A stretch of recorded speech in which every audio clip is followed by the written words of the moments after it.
Eu quero voltar a falar sobre a crítica que Eduardo Bolsonaro fez a Tarcísio de Freitas depois das tentativas que o governador vem sinalizando para uma articulação direta com o governo americano ou por meio de governadores americanos. Ele fez essa publicação nas redes sociais dizendo o seguinte: prezado governador Tarcísio, se você estivesse olhando para qualquer parte da nossa indústria ou comércio, estaria defendendo o fim do regime de exceção que irá destruir a economia brasileira e nossas liberdades. Mas como para você a subserviência serviu às elites é sinônimo de defender os interesses nacionais, não espero que entenda. Ô Bruno Musa, eu quero saber de você se há algum tipo de risco de regime de exceção que poderia destruir a economia brasileira e as nossas liberdades por conta da maneira como o Supremo Tribunal Federal conduz os processos envolvendo Jair Bolsonaro até aqui. Bom, vamos lá. Respondendo às suas perguntas, Evandro, eu acho que, direta e indiretamente, nós já estamos vivendo isso. Nós já estamos vivendo o cerceamento das liberdades individuais e não é de hoje. Agora, com relação a essa postagem, eu acho que a gente precisa ser um pouco mais, digamos, pragmático, objetivo e direto ao tema.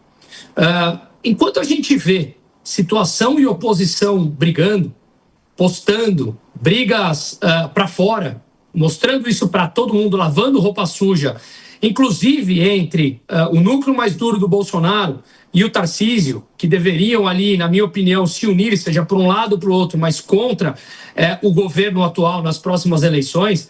O que a gente está fazendo, e eu não concordo muito com o posicionamento que o Paulo Ramírez trouxe aqui, de que isso é um caminho livre que irá favorecer explicitamente o Lula, eu acho que o Trump está rindo à toa. O que aconteceu foi que deram a ele uma bela desculpa para arrancar o máximo das vantagens do Brasil. Não podemos nos enganar que depois que tudo isso passar, e tudo passa, tá? Depois que tudo isso passar, as condições comerciais dificilmente regressarão ao que era antes desse imbróglio todo. Afinal de contas, o Trump tem deixado claro que manterá tarifas de pelo menos 10%. Veja a Argentina, que até o momento, ao que eu vi, conseguiu um melhor acordo com 80% das suas exportações aos Estados Unidos isentas e os outros 20% com uma tarifa de 10%. Então, o nível de tarifa será maior do que antes. Por isso que eu acho que eu, como há 19 anos no mercado financeiro, tenho a mania de pensar sempre em risco-retorno. Vale a pena comprar uma briga?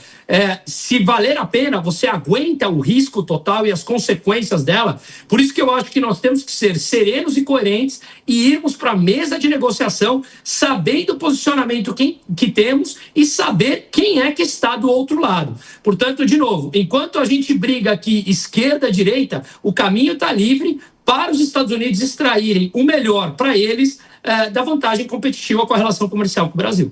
Agora, José Maria Trindade, no caso do Tarcísio de Freitas, existem questões que a gente precisa pôr na mesa de análise. Primeiro, Tarcísio de Freitas seria um presidenciável. Eduardo Bolsonaro, em algum momento, também já foi aventado como esse nome, caso Jair Bolsonaro, de fato, se mantenha inelegível até lá. Ou seja, tem um pano de fundo político que poderia ampliar essa disputa entre eles. Dentro do próprio núcleo Bolsonaro, a gente também vê diferenças nos posicionamentos. Não necessariamente divergentes, mas, digamos, o discurso um pouco mais moderado. No caso do senador Flávio Bolsonaro, agora há pouco, a coluna da Mônica Bergamo na Folha de São Paulo publicou uma reportagem de uma conversa da coluna com o senador Flávio Bolsonaro, e ali, nas aspas do senador Flávio, ele menciona o seguinte: Tarcísio está cumprindo seu papel como governador de São Paulo ao falar em nome dos empresários do Estado afetados pela tarifa. Ou seja, já é um posicionamento um pouco mais institucional. Como é que você avalia essas várias vertentes dentro da própria família e com uma eleição aí na nossa cola, agora em 2026? Pela primeira vez, eu vejo o grupo ali mais próximo do ex-presidente Jair Bolsonaro, né, isolado de aliados mais tradicionais, né, aliados que gostam de Jair Bolsonaro e tal, mas que estão dizendo, olha, não vou embarcar nessa. Além de aliados, grupos empresariais e de direita não embarcaram na ideia. Muitos falaram que parece chantagem, que sequestraram as economias do Brasil, essa taxação, e estão dizendo ou param com esse processo ou nós vamos continuar aqui taxando o Brasil. Tanto é assim que é muito importante essa decisão da Comissão de Relações Exteriores do Senado Federal. Ali não estão governistas, ali não estão petistas.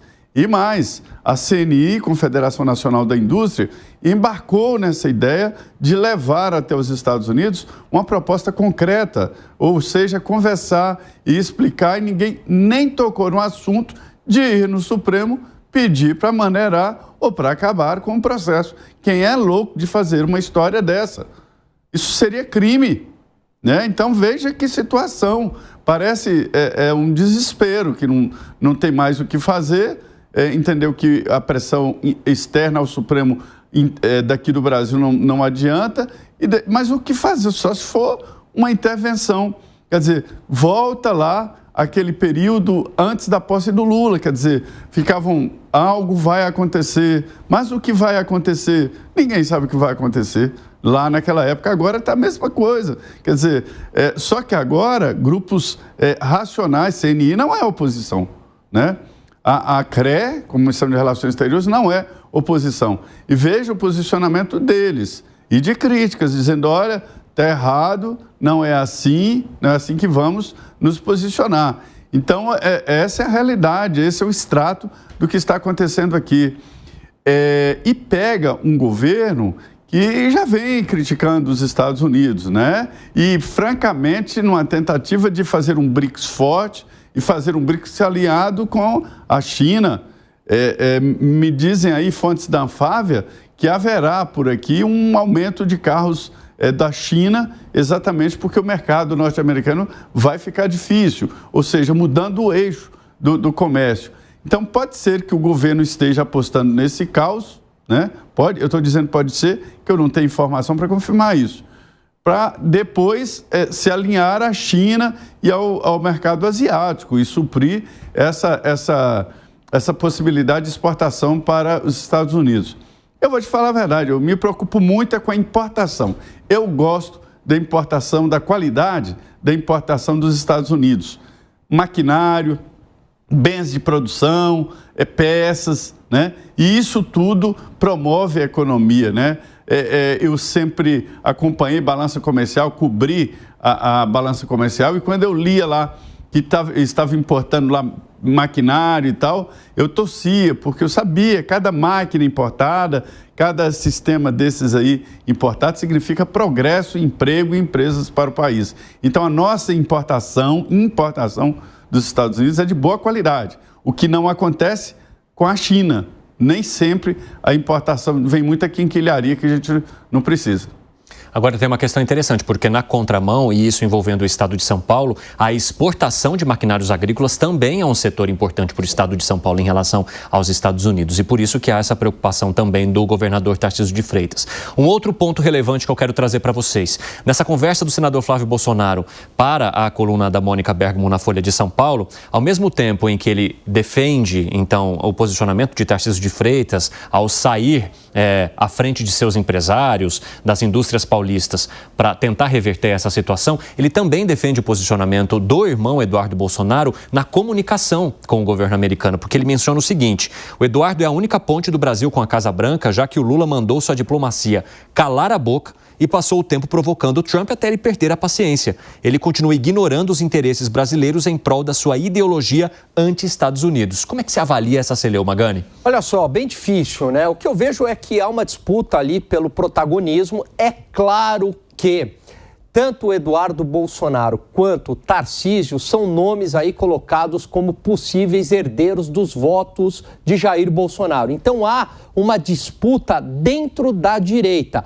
Há uma ala na direita, uma ala mais bolsonarista, que diz que o Tarcísio seria o candidato do sistema, que é um bom administrador, mas não tem aquela visão antissistema. E nesse sentido, Eduardo Bolsonaro seria preferível. Já numa outra direita, que não necessariamente é bolsonarista, Tarcísio seria o nome. Portanto, há essa disputa e é por isso que isso incomoda tanto o Eduardo Bolsonaro. Além do que, eu não sei se o Tarcísio está indo buscar uma conciliação aí com políticos dos Estados Unidos por um protagonismo eleitoral ou por uma necessidade, por um pragmatismo econômico. Porque é claro que ele vem sofrendo muita pressão e com razão de empresários aqui do estado de São Paulo que estão com receio de perder lucros e isso tem consequências, Evandro, como perda de renda e perda de emprego aqui no estado de São Paulo.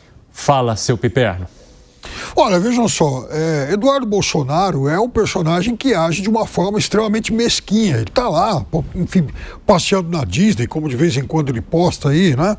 E fazendo porque ele acha que é o papel político dele tentando interferir para que os Estados Unidos se distanciem ainda mais do Brasil e represália a tudo que acontece aqui. É um direito dele, é um direito dele. Agora, o governador de São Paulo, que errou num primeiro momento, ao rapidamente dar uma resposta equivocada, é óbvio que ele se vê agora pressionado, e isso foi falado aqui há muito tempo, antes dessa questão tarifária. Desde o começo do ano eu tenho dito, olha, quando essas tarifas chegarem aqui, a turma que usou o bonezinho vermelho vai ter que responder aos empresários, especialmente aos do agronegócio, porque como é que vocês vão ficar ao lado do boné vermelho e contra os empresários locais até que esse dia chegou? E é evidente que o governador de São Paulo, pressionado por isso, toma, assim, uma posição correta de conciliação e de procurar negociação, que é isso que todos os setores responsáveis estão fazendo. Ou será que alguém acha que o empresário lá, o representante do setor de mangas, o outro do setor de sucos, o outro do setor de café, todos esses são ligados ao governo, são petistas? É óbvio que não. Eles estavam lá juntos com o vice-presidente Alckmin, porque todos eles buscam um outro tipo de solução negociado. Agora, quem está rindo muito disso realmente é a China. Porque essa medida do presidente Trump aproxima ainda mais o Brasil da China. Com certeza, ela vai tomando conta cada vez mais de vários espaços que até então eram ocupados ou ainda são, mas pode haver uma mudança a depender da decisão final de Donald Trump depois que essas articulações acontecerem.